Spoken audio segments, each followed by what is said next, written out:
আমরা জানি মাটান দিয়ে 90 চেক করা হয়, 45 ডিগ্রি চেক করা হয়।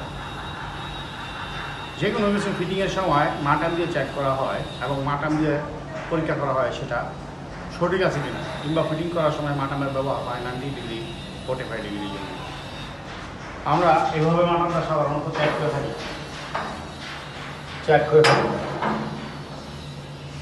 45 ডিগ্রি আমরা এভাবে চেক করে থাকি,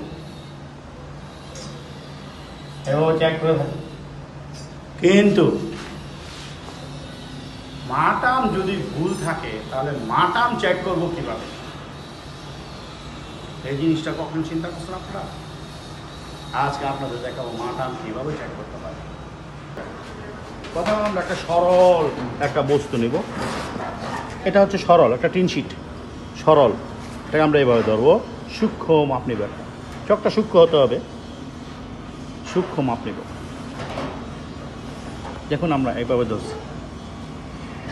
এই মাটামটাকে আমরা এইভাবে আবার উল্টায় দেব, এভাবে উল্টায় দেব। উল্টায় দেওয়ার ফলে আমরা যখন ধরবো তখন দেখবো এই মাটামটা রাইট অ্যান্সার দিচ্ছে, অর্থাৎ এই মাটামটা ঠিক আছে। যদি ঠিক থাকে থাকলো, আর যদি মাটামটা এরকমটা অ্যান্সার দেয়, এই যে এরকম অ্যান্সার দেয়, এরকম ভুল অ্যান্সার, গ্যাপ অ্যান্সার দেয়, তাহলে এই মাটামটা ভুল হিসাবে বা এই মাটামটা ভালো না হিসাবে আমরা আখ্যা দিয়ে এই মাটামটাকে আমরা ব্যবহার অনুপযোগী করে দেব। অতএব মাটাম চেক করার পদ্ধতি আপনাদেরকে জানাবো। সবাই আশ্চর্য হচ্ছেন, তাই না? মাটাম দিয়ে চেক করা হয়, আর আমরা দেখব মাটাম কীভাবে ঠিক আছে কিনা সেই জিনিসটা চেক করব।